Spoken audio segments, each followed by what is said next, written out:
reveal what they were researching. But to apply that to cryptography seemed a bit out of range. The National Security Agency, which is our main cryptographic authority in the United States, for protecting secrets and breaking codes, they got a new director, and he started writing letters to all the scientific associations, telling them that they should not have conferences or even sessions at conferences that covered cryptography. I felt it was just too important, so I risked spending the rest of my life in jail to set cryptography free. Digital cryptography was so frowned upon that some early crypto enthusiasts had to smuggle code through shirts or tattoos. Much like Bitcoin, the eCash product began gaining incredible levels of attention from buyers. At the height of the hype, David Chaum was contacted by none other than Bill Gates. Gates wanted to integrate eCash into every copy of Windows 95. It's rumoured that he offered $100 million for the project. David Chaum declined the offer, and every other offer that came after that. According to ex-employees, David's stubbornness and paranoia made it hard for him to trust the intentions of those interested. He also assumed that there'll be better offers around the corner. He wanted eCash to be perfect. He believed in the importance of his work. In 1996, he stated, quote, "The difference between a bad electronic cash system and a well-developed digital cash will determine whether we have a dictatorship or a real democracy." Due to infighting, David eventually lost control of DigiCash, and the company fell into the hands of external investors. DigiCash began pitching their products to banks, several of whom were interested, but the vast majority of banks at the time were conservative and would rather stick to lucrative credit cards rather than an experimental product. By 1998, DigiCash was bankrupt, signaling the end of the very first wave of digital currency. Before we continue, here's a quick word from today's sponsor, Discord. Discord is a place where our Cold Fusion community can get together and chat. Setting up the server was really straightforward and only took a couple of minutes. I've added separate chat categories for technology, business, finance, medicine, and future video suggestions. I've decided to do this because over time, I've noticed that I've received a lot of interesting emails from professionals in industry and just awesome people in general who tell me interesting stuff that's going on in the tech world. So I'm sure bringing all of you guys together will generate some interesting and great conversation. I've been meaning to create a Discord server for a while, so when Discord reached out to me, I thought it was perfect. So come over and have a chat. It's free and takes just 15 seconds to join. Check the link in the description to get started. It seemed like the world was just not quite ready for electronic crypto money. But this did not stop progressive thinkers from seeing potential in the idea. After all, it wasn't the idea that was bad, it was just well ahead of its time and had the added issue of having no strong leadership. In 1999, famous economist Milton Friedman even said that, quote, "An electronic cash was necessary for the newly found internet and was also a logical tool for limiting government overreach." I think that the internet is going to be one of the major forces for reducing the role of government. The one thing that's missing, but that will soon be developed, is a reliable e-cash, a method whereby on the internet you can transfer funds from A to B without A knowing B or B knowing A. He would go on to say that the monetary supply and monetary policy should be set by a computer where it could not be corrupted by humans. In the mid-1990s, the market exploded with companies that were based around cryptographic money. They were all riding the wave of attention that DigiCash had generated. In 1996, even the NSA got in on the action. They published a paper titled, quote, "How to Make a Mint, the Cryptography of Anonymous Electronic Cash." They described their own, fairly impressive version of a cryptocurrency, but it proposed the need for a centralized bank to keep tabs on transaction records, going directly against the heart of the movement. The movement did continue, and before long, some intriguing ideas began popping up on message boards. Some of these ideas were very valuable to what would later become Bitcoin. B-Money, for example, was designed by University of Washington graduate Wei Dai. Published in 1998, B-Money was designed as a way to enable online economies to exist entirely free from outside regulation. B-money was ultimately theoretical, and while popular, it never gained enough traction to become a reality. Other ideas within the online community were less helpful. Jim Bell's Assassination Politics essay, for example. In the essay, he proposed an encrypted currency system to be used by disgruntled citizens unhappy with their political representatives. Money could be anonymously donated to a pool until the amount was high enough for someone to accept the bounty and assassinate a politician. It was a concept that eventually led to Bell doing some prison time. In all of this chaos, the idea that stands out most in hindsight is BitGold, proposed by ex-DigiCash employee Nick Szabo in 1998. Nick had the idea that instead of a digital currency being a token that represents fiat money, the digital currency itself could be a valuable commodity, and it would be awarded to miners for completing cryptographic equations. Sound familiar? Where BitGold differs from past attempts was the complete distancing from any reliance on banks. Nick Szabo explains, quote, "I was trying to mimic as closely as possible in cyberspace the security and trust characteristics of gold, and chief among those is that it doesn't depend on a trusted central authority." End quote. If David Chaum's eCash was an earlier ancestor to Bitcoin, then BitGold was the missing link.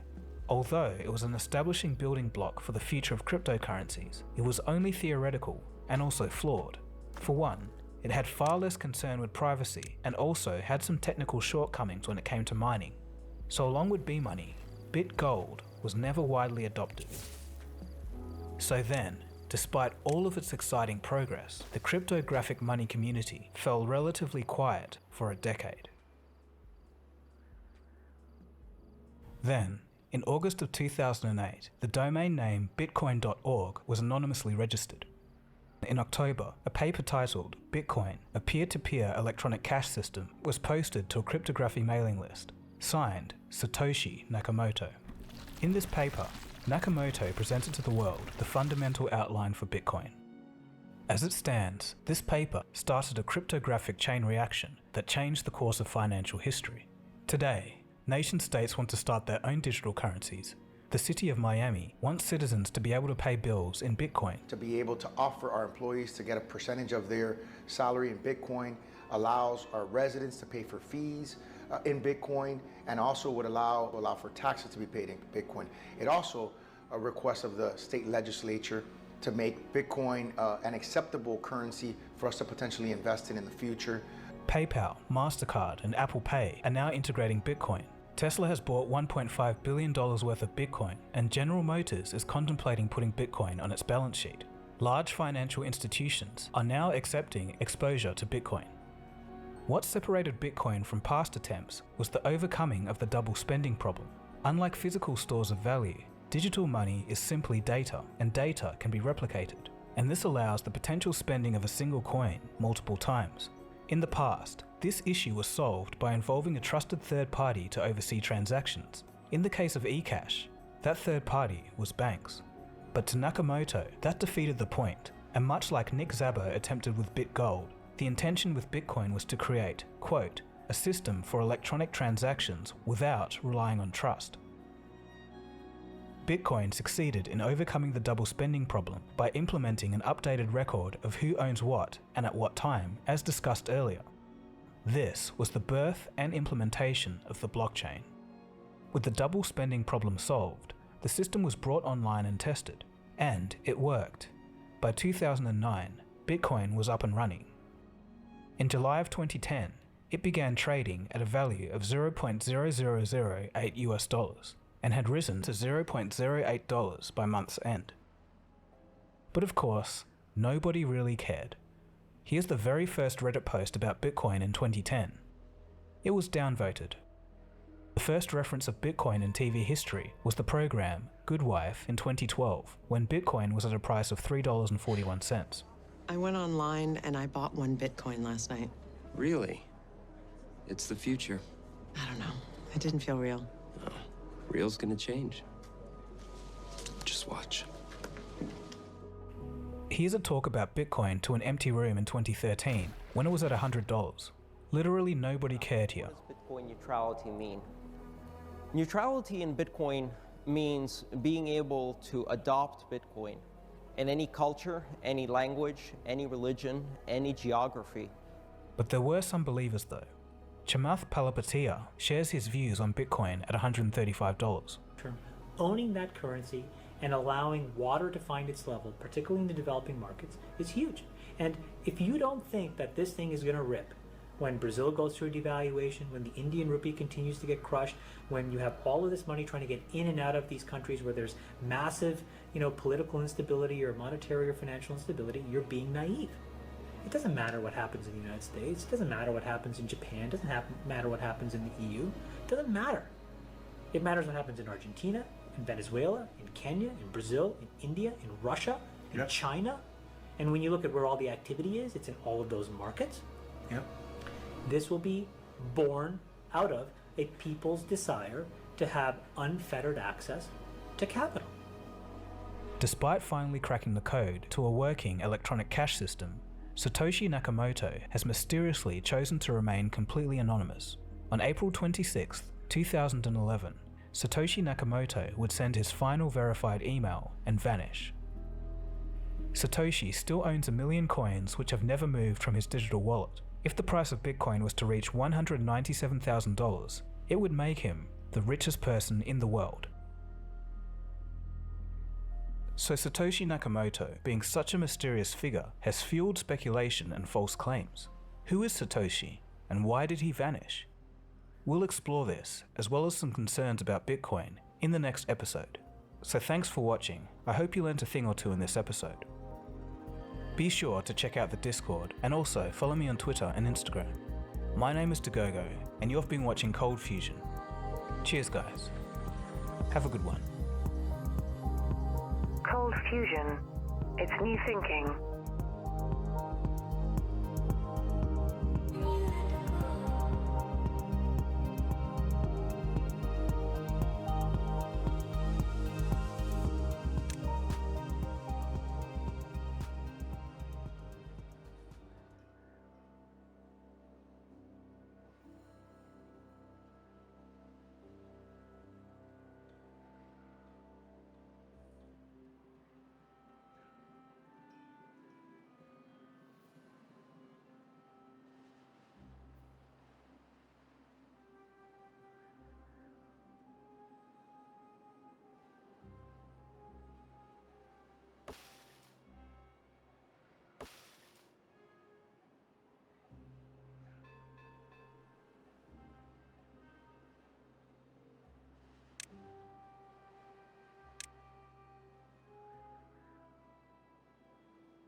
This video is brought to you by Skillshare. Hi, welcome to another episode of Cold Fusion. Before we get started, I just want to say thank you to everyone who joined the Discord. I know it was a bit chaotic to begin with, but we've got some moderators in there now and it's calmed down. Thanks to those of you who are willing to help. Alright, so on to the video. In the previous episode, we took a look at how cryptocurrencies were born in the 1980s, and then we followed their underground struggle in the 1990s. A group of individuals risked prison time because they believed in total financial freedom from the government. Today, we'll dive into the civil war in the modern Bitcoin community and see how some believe that the cryptocurrency has been co-opted by banking interests. And lastly, we'll take a look at some theories into who Satoshi Nakamoto may be. Let's begin. You are watching Cold Fusion TV. One of the first things you need to understand to grasp the modern state of Bitcoin is the block size wars. As we discussed in the last episode, Bitcoin is mined in blocks. These blocks contain a record of all the most recent transactions. The size of these blocks, measured in megabytes, have a meaningful impact in the way that Bitcoin functions. Satoshi originally placed a 1 megabyte block size limit on Bitcoin. So why did he do this? Well, Satoshi didn't want some miner on the network to create a huge block, terabytes in size, that could clog up the entire system. As time went on, this 1 megabyte block size limit made Bitcoin hard to scale as more users came online. As more people used the Bitcoin system, payment times became longer and fees became higher. Even to date, Bitcoin can only do about 7 transactions per second. For context, PayPal does about 15, and Visa 2,000 transactions per second. But Satoshi knew this was coming, and in his original writings, he remarked that Bitcoin would be updated with larger block sizes as it scaled. So here's where the issue arises. There was a fundamental split in the community. It was over the question of if Bitcoin was a long-term store of value like gold, or a quick medium of exchange like cash. Within the Bitcoin developer community, so-called big blockers wanted bigger block sizes so more transactions could take place. This would make Bitcoin function closer to a method of payment and electronic cash. On the other side of the aisle was the small blockers. They saw Bitcoin as a store of value, so transaction speed and efficiency didn't matter as much. In their eyes, the original 1 megabyte limit was fine. Why risk messing with it? According to the small blockers, having large blocks would make it hard for some computers to handle. They stated that eventually only large companies with powerful computers would dominate the network, forming a monopoly. In 2015, Gavin Andresen, whom Satoshi left in charge after vanishing, and a Google developer by the name of Mike Hearn would team up together to tackle this problem. Their solution was the release of Bitcoin XT, equipped with a 2 megabyte block size that was set to increase over time, and capable of 24 transactions per second. It looked promising, and the miners in the community were on board. If the majority of the Bitcoin community downloaded the Bitcoin XT software and decided to run it on their nodes, the community would have voted with their machines, and the issue would have been settled. But there was strong opposition. The small blockers saw this as a betrayal. The technical experts should determine the direction of Bitcoin, and not a populist campaign. From here, things got bizarre. Strangely, due to a multitude of reasons and some possible foul play, Bitcoin XT ultimately didn't reach mass adoption. Garnered a lot of support. A lot of miners especially were like, hey, this is great. I would love to mine bigger blocks. There's more money in a bigger block for me, so why would I not go that direction? Well, all of a sudden, DOS attacks. Tons of data is pushed across a network, forcing a node to crash. Mike's entire regional ISP was DOS attacked for days. All of these XT nodes got pushed off the network. Only ISPs where XT nodes existed were DOS attacked. Strangely, online, the main Reddit Bitcoin forum would ban anyone that talked about Bitcoin XT. Mike Hearn in 2016 stated, quote, "Why has Bitcoin failed? It has failed because community has failed. What was meant to be a new, decentralized form of money that lacked systematically important institutions and too big to fail has become something even worse. A system completely controlled by just a handful of people." End quote. There was now some obvious contention within the Bitcoin community. Within the community of Bitcoin developers, the search to fix the scaling problem was still taking place. The idea of a SegWit, or segregated witness, was introduced. Activated in 2017, its aim was to store transaction data in a smarter way so more data could fit onto a given block. Basically, they removed the cryptographic signature from the block, only leaving the receiver and sender information. This process made room for more data. In August of 2017, some Bitcoin developers weren't happy with the proposed Segway method, so they worked on a new version of Bitcoin and split it off from the main chain, a process known as a hard fork. The result was Bitcoin Cash. Bitcoin Cash had none of the data-saving techniques of SegWit and an increased block size of 8 megabytes. At this point, things start getting a little messy. After some time, the developers of Bitcoin Cash wanted to include even more changes. A man by the name of Craig Wright thought that this would cause Bitcoin to stray from its original purpose. Interestingly, some people believe that Craig Wright is Satoshi, but more on him later. In 2018, Craig led the charge to split from Bitcoin Cash into what would be called Bitcoin Satoshi Vision, or Bitcoin SV for short. It has no block size limit and features super low transaction fees. There is a belief among the Bitcoin Satoshi Vision community that Bitcoin SV is the real Bitcoin. According to them, Bitcoin SV is technically superior to the mainstream Bitcoin, and it can do more than 2,000 times the amount of transactions per second. It's more flexible, yet only trades at a small fraction of the price. On the other side of the fence, the entity CoinGeek currently controls over 51% of the computing power available for mining Bitcoin SV, which critics say can lead to manipulation. Others, such as Vitalik, the creator of Ethereum, calls Bitcoin SV a complete scam. Like, obviously the SV is a complete scam.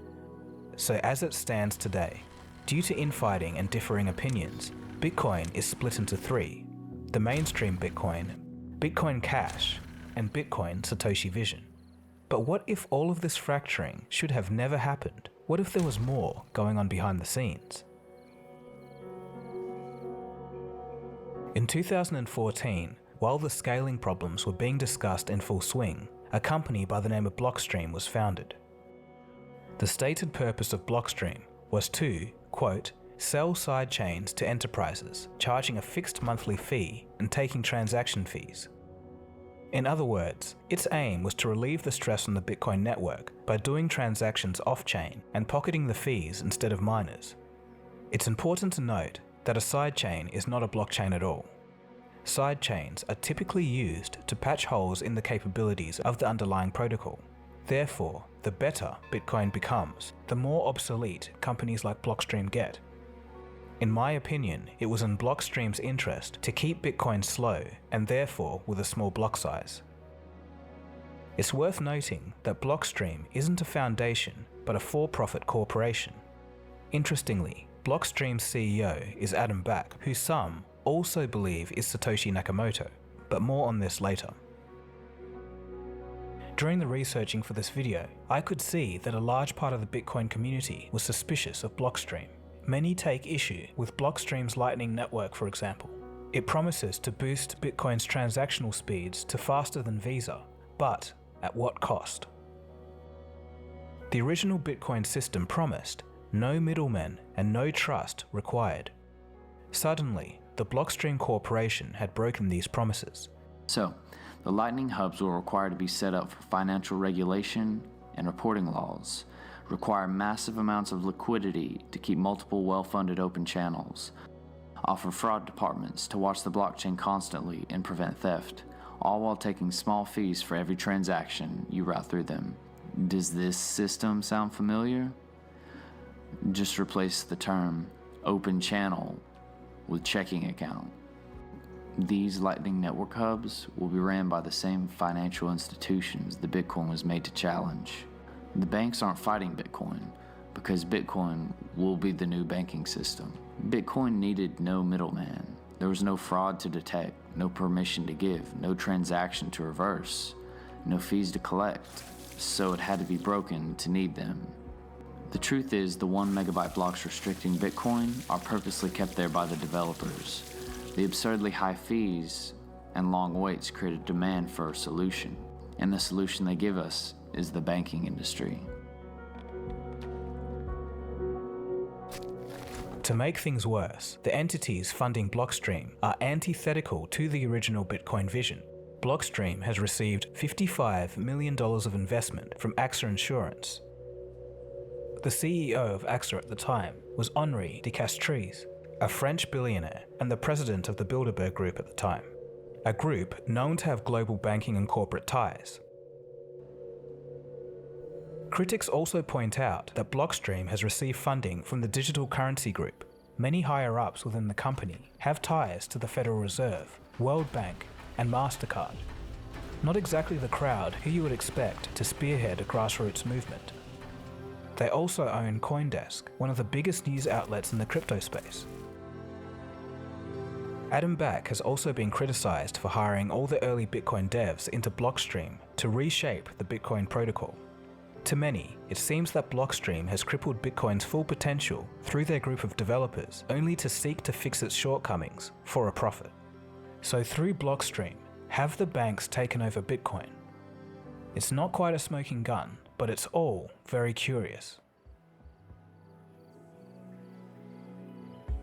Satoshi Nakamoto, the pseudonym for the inventor of Bitcoin, has gone to great lengths to hide his identity. He created an anonymous email account and never shared any personal details. He's left such few clues that the best one can do is point out the facts that lead to the most likely candidates, and then I'll leave it up to you to make up your own mind. Firstly, for Nakamoto, we need to lay some groundwork with 2 basic clues. Number 1, Bitcoin's original code was written in the programming language C++. Number 2, Satoshi had 2 language quirks. He would use British English over American English, and consistently used 2 spaces after a period. This common writing style hints that Satoshi is not a group but a single person. Our first candidate isn't the most serious, but he's worth mentioning because he ties into our second candidate. The least likely candidate is Dorian Nakamoto, a Japanese-American physicist and engineer. In 2014, a Newsweek article published a photo of him as well as his home, which could be easily found via a Google search. The article claimed that he was the founder of Bitcoin solely due to his name. Basically, lazy journalism. When accused, Nakamoto stated that he had never heard of Bitcoin before, and it would seem completely strange that someone as obsessed with cryptography and anonymity would just go ahead and use their legal name as an alias. But the main reason I'm here is to clear my name that I have nothing to do with Bitcoin, nothing to do with developing. I was just an engineer doing something else. That's not me. I never communicated with Bitcoins. Okay. The media attention Dorian received was unnecessary and dangerous. Thankfully, the Bitcoin community came to Dorian's aid and collectively donated 102 Bitcoins, a donation now worth close to $5 million. As we saw in episode 1, Satoshi didn't work alone. He worked closely with Hal Finney, a cryptographer and part of the cypherpunk movement. Before going public, Satoshi spent a year and a half coding, sharing his work privately among a select few. Hal Finney would also receive the very first Bitcoin transaction. Coincidentally, Hal lived just down the road from Dorian Nakamoto. Perhaps they had bumped into each other, and Hal decided to use Nakamoto's name as an alias. In 2009, Hal was diagnosed with ALS. This coincides with when Satoshi would slow down posting in email forums. On the flip side, if he was testing code for Satoshi, why would he put bugs in his own code and then solve them himself? In hindsight, with Bitcoin's popularity, one might think that it was a sophisticated ploy to throw people off the scent. But you must remember, these were the earliest days of Bitcoin, and it could have flopped over and disappeared a week from then for all they knew. This would suggest that it wasn't him. Hal would post as himself on other forums, and even on his deathbed, he denied being Satoshi and even stated that he didn't really understand Bitcoin at first. Sadly, Hal Finney died in 2014 and was cryogenically frozen. He decided that he wanted to be cryogenically frozen because one day he still wanted to see the future. Since we're still talking about him today, in a way, he's made it. The next candidate is our old friend, Nick Szabo. He's a first-generation Hungarian, and his father fought in the 1956 Hungarian Revolution. Nick would have a unique perspective on governments abusing their power. He has a computer science degree from the University of Washington and was proficient in law and economics. As you saw throughout the previous episode, Nick has been an active participant in almost every stage of cryptocurrency history and was close to a complete breakthrough with his invention of BitGold. Szabo had also worked for David Chaum's DigiCash, an early attempt to bring cryptocurrency digital payments. He has the knowledge, experience, and a decades-long passion for cryptography-based money. He's even credited with pioneering the concept for smart contracts in the 1996 paper. Before Bitcoin wallets were used, the protocol was to use IP addresses to send Bitcoin to each other.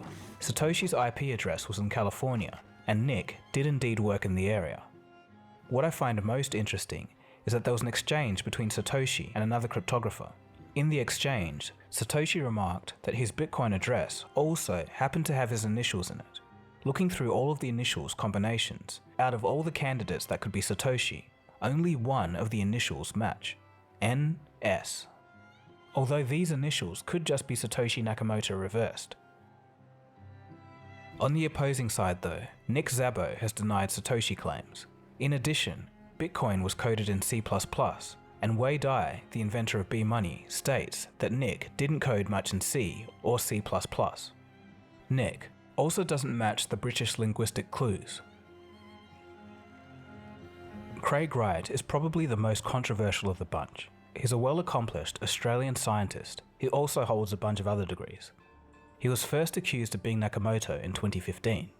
The difference between him and the other suspected founders is that while denying at first, he eventually claimed the accusations to be true.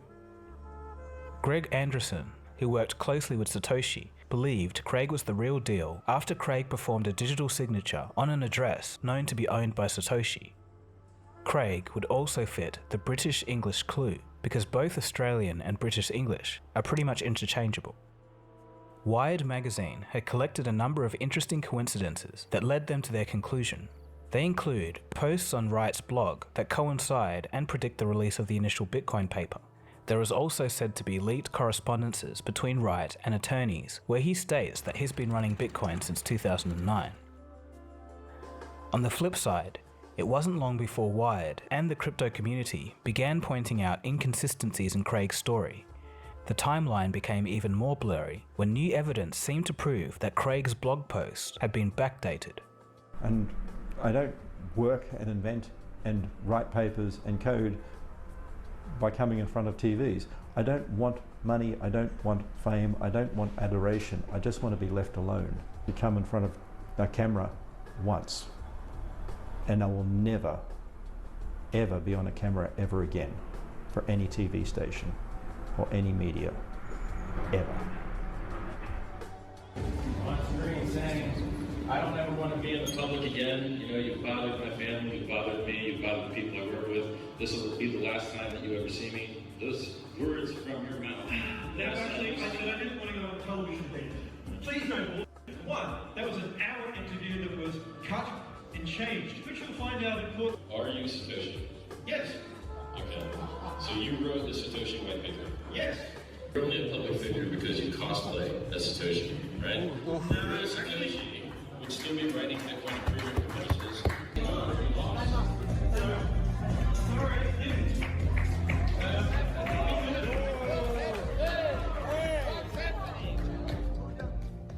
It also seems unlikely that Nakamoto would spend 7 years being anonymous just to take credit when accused. Further, in 2020, Craig Wright had provided a list of early Bitcoin addresses which he claimed to own in an ongoing court case. These addresses were briefly inadvertently made public. 145 of these addresses were used by an individual who did own them to sign a public message to prove that Craig was not the owner. The message read, quote, "Craig Stephen Wright is a liar and a fraud. he doesn't have the keys to sign this message. This was a major blow to the theory that Craig was Satoshi, but many Bitcoin SV supporters wholeheartedly believe that Craig is Satoshi. Thanks to a 2020 documentary by the YouTube channel Barely Sociable, the most recent candidate doing the rounds is Adam Back. Adam ticks the majority of the boxes and seems almost a perfect match apart from one thing, but more on this later. Adam was an early pioneer in digital currency research, along with everyone in episode 1, Wei Dai, David Chaum, and Hal Finney. Adam has a PhD in distributed computer systems, a perfect match. In 1997, he invented Hashcash.